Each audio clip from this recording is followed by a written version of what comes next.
Innal hamdalillah nahmaduhu wa nasta'inuhu wa nastaghfiruh wa na'udzu billahi min shururi anfusina wa min sayyiati a'malina may yahdihillahu fala mudilla lahu wa may yudlil fala hadiya lahu.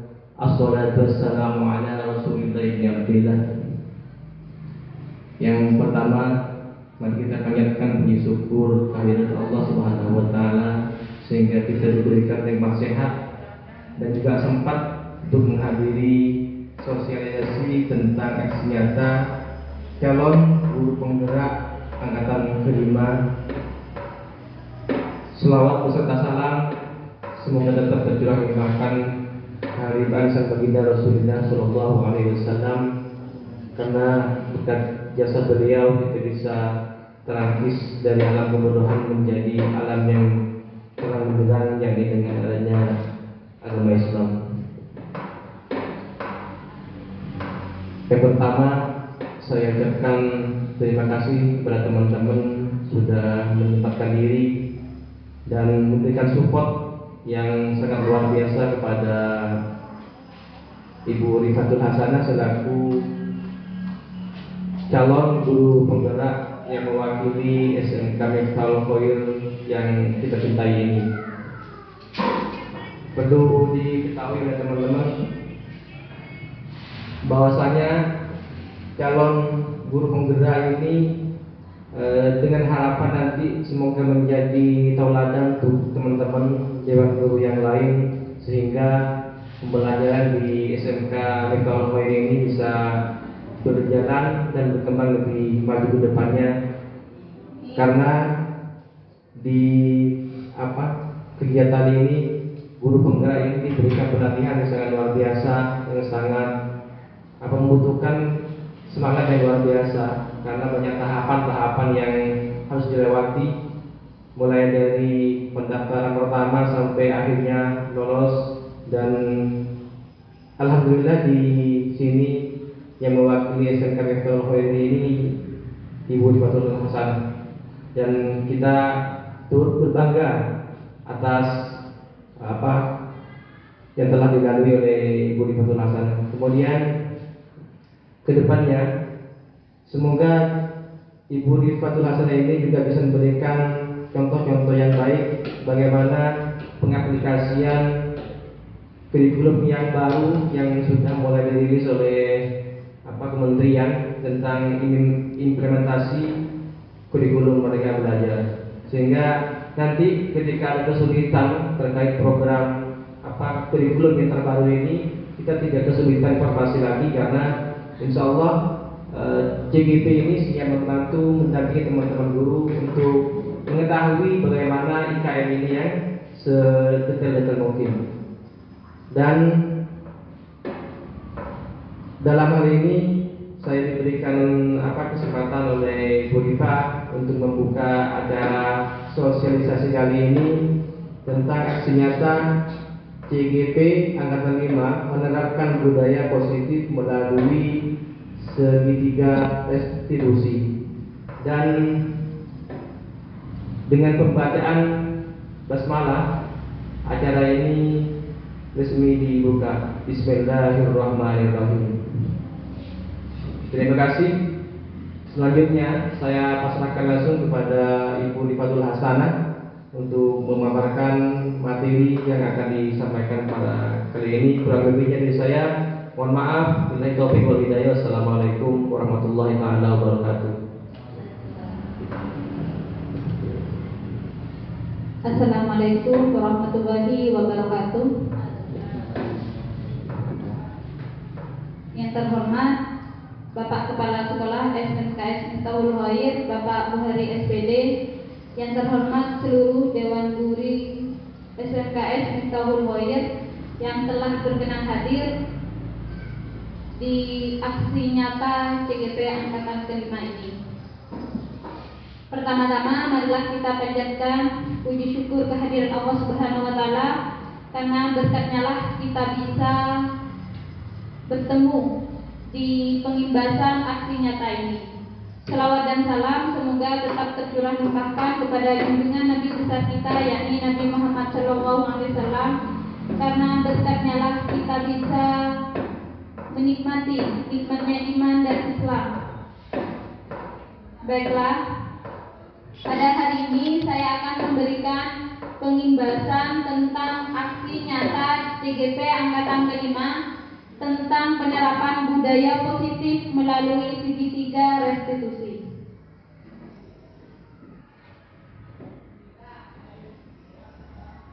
Sebelum masuk ke materi, saya akan memperkenalkan dulu.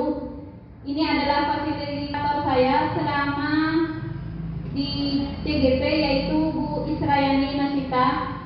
Terus di sini juga ada pengajar praktik, yaitu Bapak Merakit.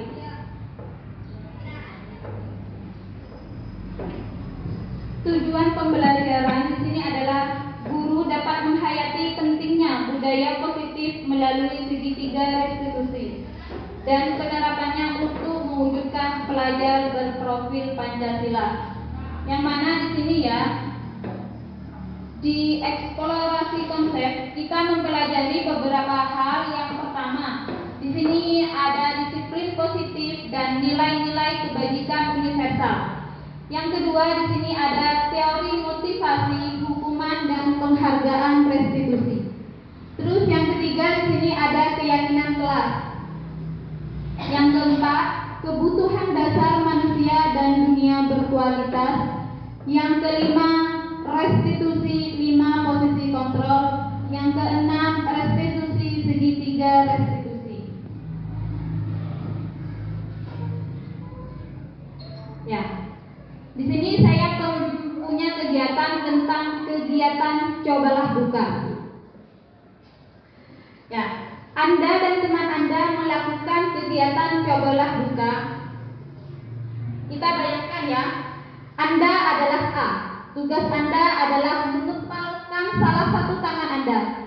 Coba Anda bayangkan bahwa Anda menyimpan sesuatu yang sangat berharga di dalam genggaman tangan kita. Yang mana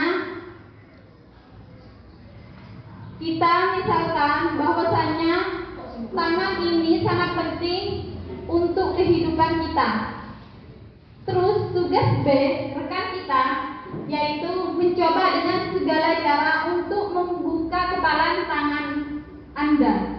Teman Anda B boleh membujuk, menghardik, mengintimidasi, memarahi, menggoda dan menggelitik, bahkan menawari Anda uang agar Anda bersedia membuka kepalan tangan Anda. Apa yang terjadi? Apakah Anda akan membuka kepalan tangan Anda?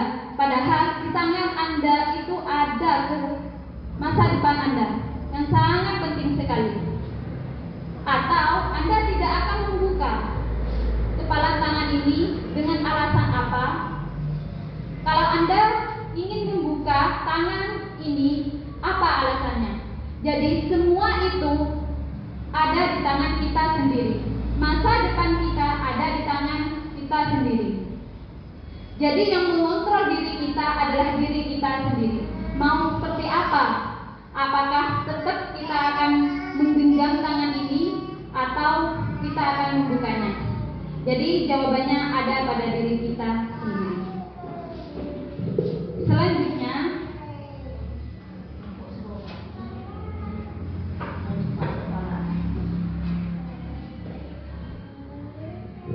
yang pertama ya, di eksplorasi konsep itu kan disiplin positif dan nilai-nilai kebajikan universal. Menurut Ki Hajar Dewantara tentang pemikiran konsepsi keteladanan sikap merdeka, yang mana ini adalah cetakan kelima ya, pada tahun 2013 halaman 470. Yang isinya di sini adalah di mana ada kemerdekaan, disitulah ada disiplin yang kuat. Sungguh pun disiplin itu bersifat self-disiplin, yaitu kita sendiri yang mewajibkan kita dengan sekeras-kerasnya. Tetapi itu sama saja, sebab jikalau kita tidak cakap melakukan self-disiplin, wajiblah penguasa lain mendisiplinkan kita. Dan peraturan demikian itulah harus ada di dalam suasana yang merdeka. Jadi kedisiplinan itu ada pada diri kita sendiri. Kalau kita tidak bisa disiplin, maka kita harus disiplinkan oleh penguasa. Contohnya kita di sekolah. Ketika siswa tidak disiplin, maka yang mendisiplinkan siswa itu adalah guru atau guru BK dan wakaf kesiswaan. Selanjutnya, makna disiplin. Disiplin di sini berasal dari bahasa Latin, yaitu disiplina yang artinya belajar. Kata ini berkonotasi dengan disiplin diri dari murid-murid Socrates dan Plato. Disiplin diri membuat orang menggali potensinya menuju sebuah tujuan apa yang dia hargai.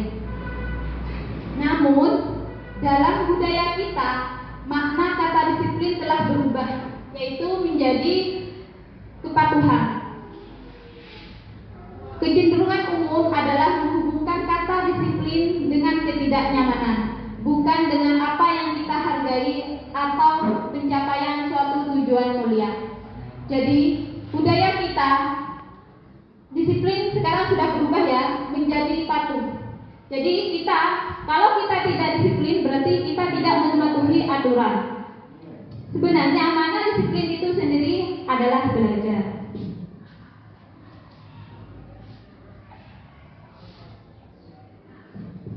Yang kedua yaitu teori motivasi perilaku manusia, hukuman, penghargaan, dan restitusi.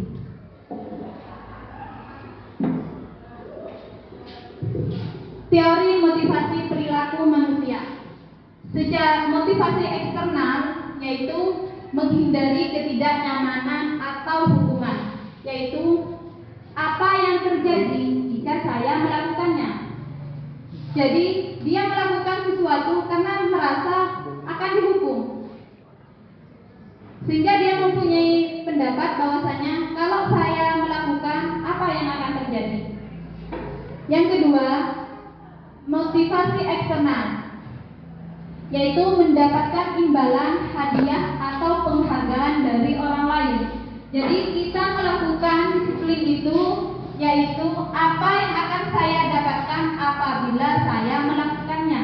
Jadi dia mengharap hadiah atau imbalan. Yang ketiga itu dari diri kita sendiri, yaitu motivasi internal. Saya akan menjadi orang yang seperti apa apabila saya melakukannya. Jadi di sini ya, teori motivasi itu ada 3. Yang pertama yaitu hukuman, yang kedua adalah mengharapkan hadiah, yang ketiga adalah menghargai diri kita sendiri.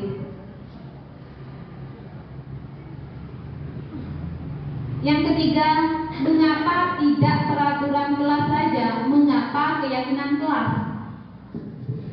Yang pertama di sini, mengapa kita memiliki peraturan harus menggunakan helm bila mengendarai kendaraan roda 2? Yang kedua, mengapa kita memiliki peraturan harus datang tepat waktu pada saat mengikuti pelatihan?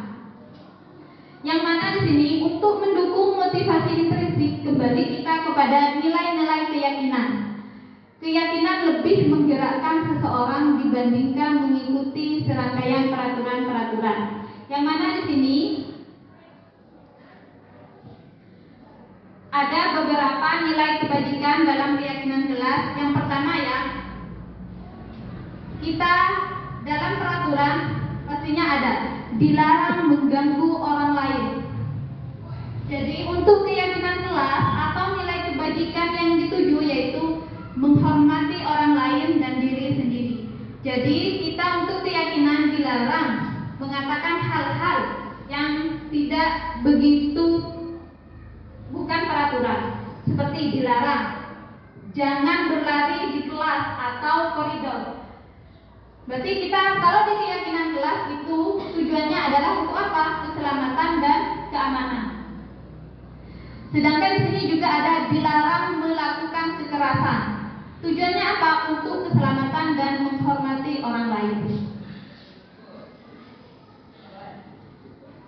Ya, tahapan di sini ya, tahapan pembentukan keyakinan kelas. Yang pertama, kita mempersilahkan murid-murid di kelas untuk bercurah pendapat tentang peraturan yang perlu disepakati di kelas.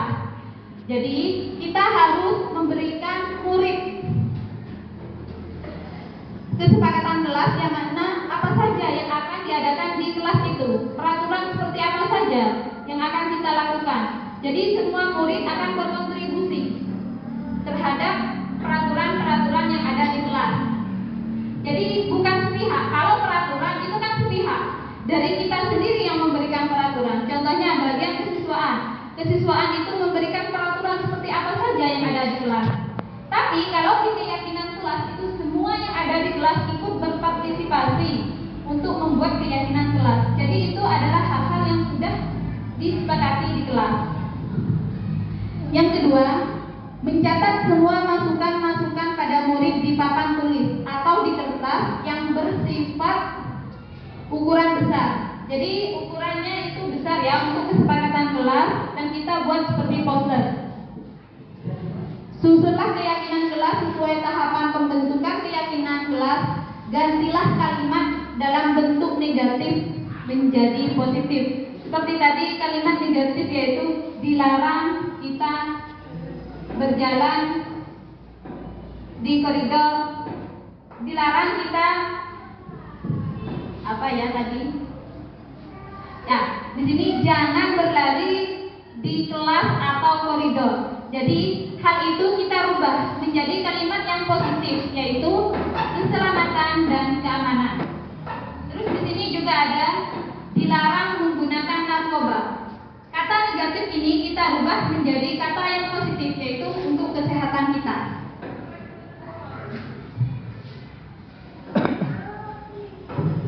Ya, selanjutnya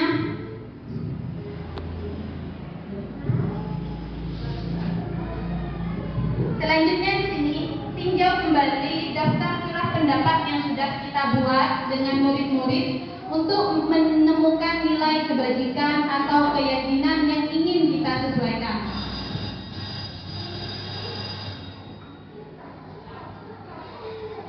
Yang keempat yaitu kebutuhan dasar manusia dan dunia berkualitas. 5 kebutuhan dasar manusia yaitu yang pertama adalah bertahan hidup, yang kedua cinta dan kasih sayang, yang ketiga kekuasaan, yang keempat adalah kebebasan, yang kelima adalah kesenangan. 5 posisi kontrol. Jadi di sini ada 5 posisi kontrol. Yang pertama adalah penghukum.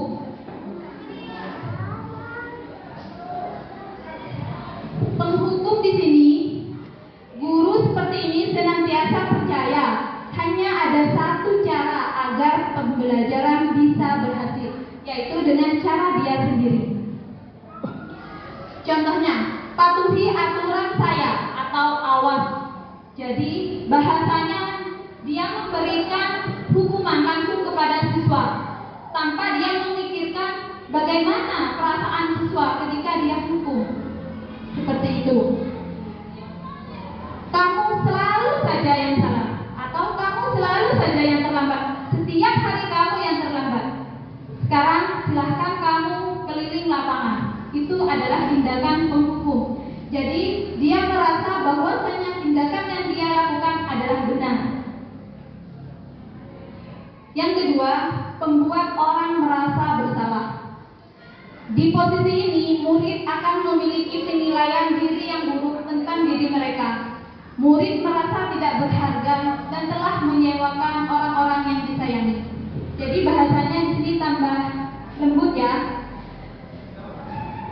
Berapa kali ibu harus memberitahu kamu ya? Gimana coba?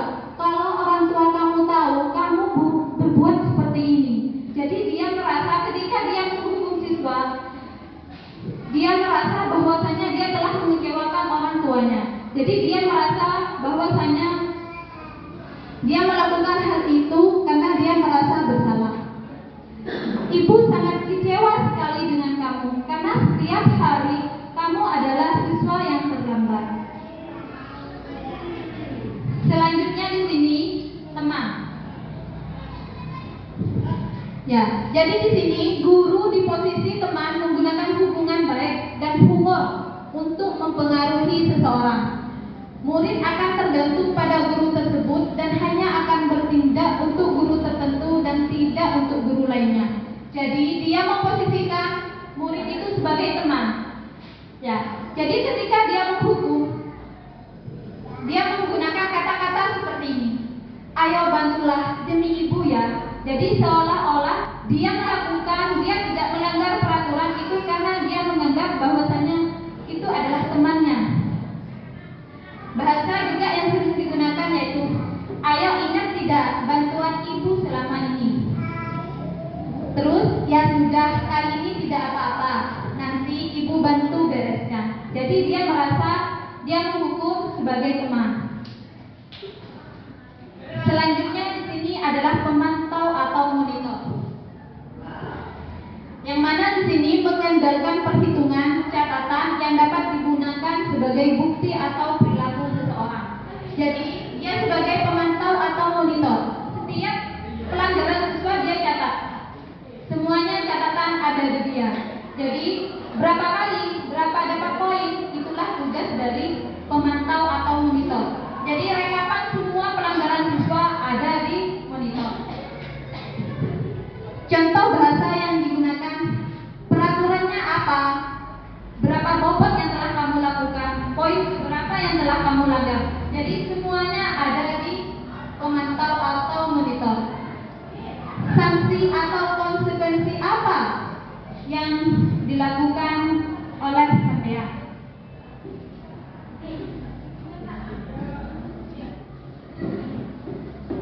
Selanjutnya di sini ada manajer. Ya, manajer di sini adalah posisi di mana guru berbuat sesuatu bersama dengan murid. Yang mana di sini mempersilahkan murid mempertanggungjawabkan perilakunya, mendukung murid agar dapat menemukan solusi atas permasalahannya sendiri. Contoh bahasa yang digunakan di sini, jika kamu meyakininya, apakah kamu bersedia untuk memperbaikinya? Jadi ketika ada siswa yang terlambat, dia menanyakan permasalahannya apa, kenapa bisa terlambat, bagaimana untuk memberikan solusi agar siswa yang terlambat itu bisa jerah. Apakah contohnya ya terlambat? Kenapa kamu terlambat? Karena bangun kesiangan. Agar besok tidak terlambat, apa yang akan dilakukan siswa tersebut? Jadi dia memberikan solusi. Solusi apa yang akan dia lakukan oleh siswa tersebut? Bisa jadi dia tidak tidur terlalu malam. Manajer ini bisa kita gunakan dengan segitiga restitusi. Restitusi di sini adalah merupakan proses menciptakan kondisi bagi murid untuk memperbaiki kesalahan mereka sehingga mereka dapat kembali pada kelompok mereka dengan karakter yang lebih kuat. Menurut Klasen 2004, yang mana tahapan segitiga restitusi di sini, yang pertama menstabilkan identitas, yang kedua validasi tindakan yang salah, yang ketiga menanyakan keyakinan kelas. Menstabilkan identitas, biasanya bahasa yang digunakan adalah pertama, kita ke siswa berbuat salah itu tidak apa-apa, terlambat itu tidak apa-apa, tapi apa alasannya? Kenapa kamu bisa terlambat? Bagaimana cara kita menyelesaikan agar kamu itu tidak terlambat? Atau bahasa yang digunakan bisa juga, saya juga pernah melakukan kesalahan seperti itu, tapi bagaimana cara kita untuk tidak mengulangi kembali kesalahan yang kita lakukan itu? Yang selanjutnya di sini validasi tindakan yang salah. Padahal kamu bisa melakukan yang lebih buruk dari ini, tapi kamu masih bagus. Kenapa? Karena kamu hanya terlambat. Atau kamu patut bangga pada dirimu sendiri karena kamu telah melindungi sesuatu yang penting buatmu. Contohnya, dia itu bertengkar dengan temannya. Jadi kita bukan langsung menghukum siswa tersebut, tapi kita memvalidasi tindakan apa yang mereka lakukan yang tidak sesuai atau salah. menanyakan keyakinan. Apa yang kita percaya sebagai kelas atau keluarga? Apa bayangan kita tentang kelas yang ideal? Tadi kita sudah belajar tentang keyakinan kelas ya. Jadi kalau kita sudah bentuk keyakinan kelas, apa bayangan kita jika kelas sudah kita berikan keyakinan kelas dan peraturan itu sudah kita buat. Terus di sini kamu mau jadi orang yang seperti apa jika kamu melakukan hal tersebut?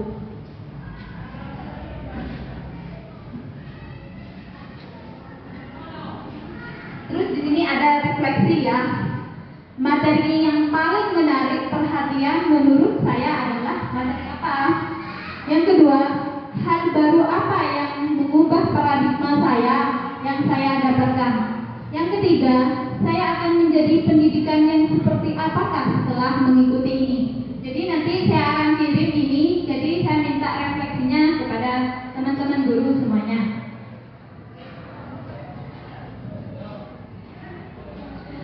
Harapan akhir, guru dapat terbiasa dan membudayakan budaya positif melalui segitiga restitusi sebagai profil pelajar Pancasila. Kesimpulan di sini ya, bahwasanya kegiatan pembelajaran membutuhkan suasana yang nyaman dan kondusif. Suasana yang nyaman yang seperti apa?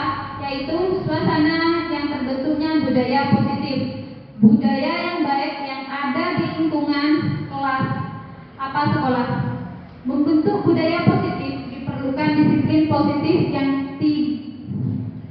yang tidak diperlukan hubungan ataupun paksaan. Oleh karena itu, kita buat keyakinan kelas yang dapat membentuk karakter siswa dari lingkungan kita sendiri.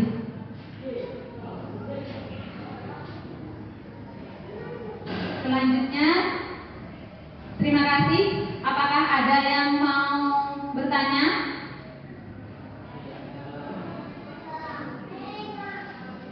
Ya. Silakan Ibu Subaidah.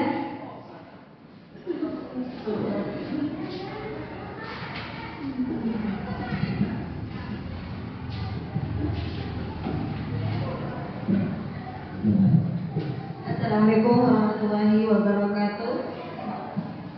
Terima kasih materi yang telah disampaikan cukup membantu kepada kami sebagai guru di SMK Miftahul Khair.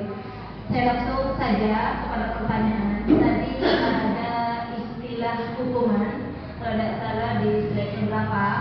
Hukuman katanya itu kita harus lebih baik, tidak boleh kasar.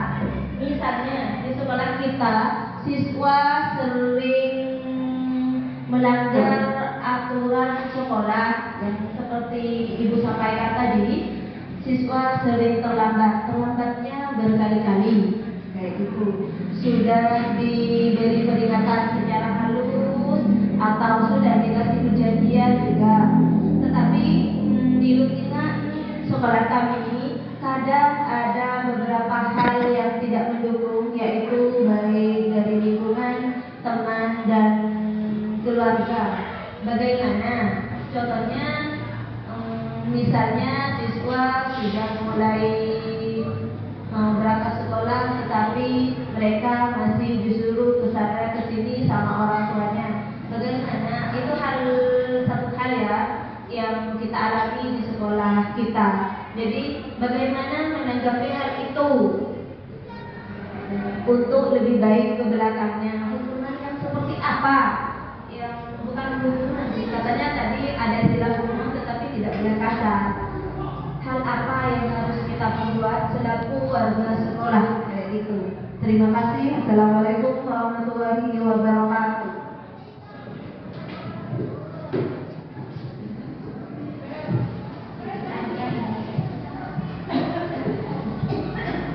Terima kasih Ibu atas apa yang disampaikan tadi, yaitu kalau siswa kita yang tetap, walaupun kita sudah berikan mereka sanksi yang halus, itu masih tetap, maka kita harus melakukan tahapan segitiga 3 restitusi, yaitu yang pertama kita stabilkan identitas. Pertama, kita lakukan stabilkan identitas, yaitu kita menggunakan bahasa yang seperti ini. Apa permasalahan yang kamu lakukan sehingga kamu itu bisa terlambat? Jadi kita stabilkan identitasnya dulu. Berbuat salah itu tidak apa-apa, tapi bagaimana kalau besok seandainya kamu terlambat lagi? Sehingga di sini setelah kita menstabilkan identitas, validasi tindakan yang salah, kita cari apa kesalahannya.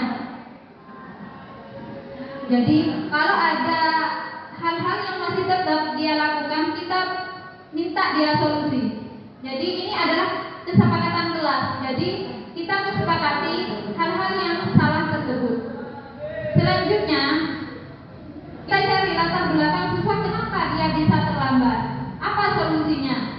Apakah kamu bisa memperbaiki kalau seandainya kamu terlambat lagi? Apa kira-kira solusi agar kamu itu tidak terlambat lagi?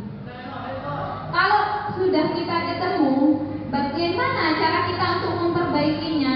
Kalau seandainya masih dia tetap, baru kita menanyakan keyakinan yang kita buat di kelas. Kalau seandainya terlambat, apa konsekuensi yang dia harus lakukan? Seperti itu. Ya. Mungkin ada yang mau bertanya lagi, ya. Karena sudah tidak ada yang mau bertanya, kita tutup ya materi pada hari ini. Terima kasih kepada teman-teman yang sudah ikut berpartisipasi aktif atas materi kita pada pagi ini. Semoga apa yang saya sampaikan menjadi benang merah bagi kita untuk bisa menjadikan sekolah kita menjadi lebih baik lagi daripada sebelumnya. Mungkin hanya ini yang dapat saya sampaikan, kurang lebihnya mohon maaf. Wallahul muwaffiq ila aqwamit thoriq. Assalamualaikum warahmatullahi wabarakatuh.